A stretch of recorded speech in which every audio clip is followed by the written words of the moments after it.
വഹാബികൾ ജനങ്ങളെ പറഞ്ഞു പറ്റിച്ചു കൊണ്ടിരിക്കുന്ന ഒരു കാര്യമാണ് ഖുത്ബയുടെ ഭാഷ.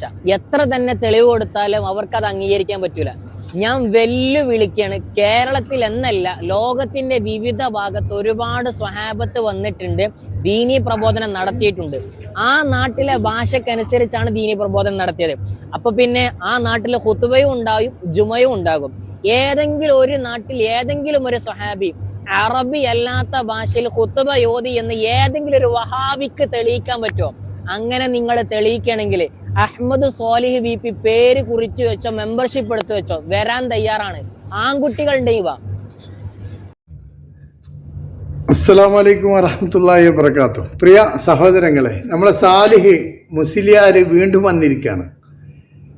മുസ്ലിയാർക്ക് സംസാരിക്കുവാൻ സാധാരണക്കാരനായ ഒരു പ്രവർത്തകനായ ഞാൻ ഒരു വീഡിയോ ചെയ്തിട്ട്, ഖുതുബയുടെ വിഷയത്തിൽ ഒരു വീഡിയോ ചെയ്ത് 1 ലക്ഷത്തിൽ കൂടുതൽ ആളുകൾ അത് കണ്ടു.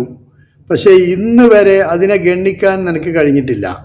വീണ്ടും നിന്റെ പൊട്ടത്തരതും വെല്ലുവിളിയും മാത്രമേ ഉള്ളൂ. എന്ത് ജാതി വെല്ലുവിളിയാ അല്ലേ? ആ വെല്ലുവിളി കണ്ടില്ലെങ്കിൽ സ്വാലിഹ് VP ആണ്, മെമ്പർഷിപ്പ് എടുത്തു വെച്ചോ, ഞാൻ അങ്ങോട്ട് വരാമെന്ന്. നമ്മൾ അങ്ങോട്ട് വരില്ല, ഞാനൊരു വെല്ലുവിളിയാണ് എടുത്തുക. അള്ളാഹുവിൻ്റെ പ്രവാചകൻ സല്ലല്ലാഹു അലൈഹി വസല്ലമ ഖുതുബ മാത്രമല്ല, സംസാരിച്ചതും വാള് പറഞ്ഞതും ദഅവത്ത് നടത്തിയതും എല്ലാം അറബിയിലാണ്. അതെ, അത് മുജാഹിദുകൾക്കുള്ള തെളിവാ. തൻ്റെ ശ്രോതാക്കൾ അറബികളാണ്.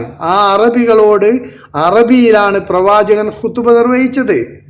പ്രവാചകൻ ഖുതുബ മാത്രമല്ല, ഞാൻ എന്നോട് ചോദിക്കട്ടെ, പ്രവാചകൻ സല്ലല്ലാഹു അലൈഹി വസല്ലമ ഖുതുബ അറബിയിലും വഅല് മലയാളത്തിലുമായിരുന്നു നടത്തിയത്. മുസ്ലിയാക്കന്മാർ വഅല് മലയാളത്തിലാണല്ലോ, അത് മലയാളത്തിൽ നടത്തണമല്ലോ.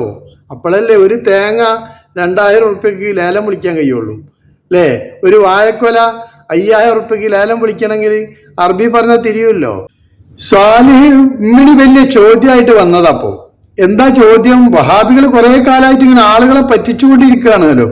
മൂപ്പരിപ്പോ ചോദ്യം ചോദിച്ചതാ, നല്ല ചോദ്യമാണ്. ഏതായാലും ഒരുപാട് നാടുകളിലേക്ക്, പല വ്യത്യസ്ത ഭാഷ സംസാരിക്കുന്ന നാടുകളിൽ സ്വഹാബികൾ ദീനീ ദഅവത്തിന് വേണ്ടി പോയിട്ടുണ്ടല്ലോ. അവരവരുടേതായ ഭാഷയിലാണ് സംസാരിച്ചത്. പക്ഷെ ഖുതുബ അവർ അറബി അല്ലാത്ത ഭാഷയിൽ നടത്തിയതിന് വല്ല തെളിവുണ്ടോന്നാ? ഖുതുബ അവർ അറബിയിലാണ് നടത്തിയതെന്ന് തെളിവ് എൻ്റെ അടുത്തുണ്ടോ? ഇതെന്നെ ഒരു ആണി അടിക്കുകയാണ് ഇതില്, ഒരു ആണി മേടുക. ഖുതുബ അവർ വേറെ ഭാഷ സംസാരിക്കുന്നവരടുത്ത് പോയിട്ട് അവർ അറബിയിലാണ് നടത്തിയത് എന്നുള്ളതിന്റെ തെളിവ് മോനൊന്ന് അടുത്ത വീഡിയോയിൽ ഹാജരാക്കിയാൽ നമുക്ക് പഠിക്കാനാണ് കേട്ടോ.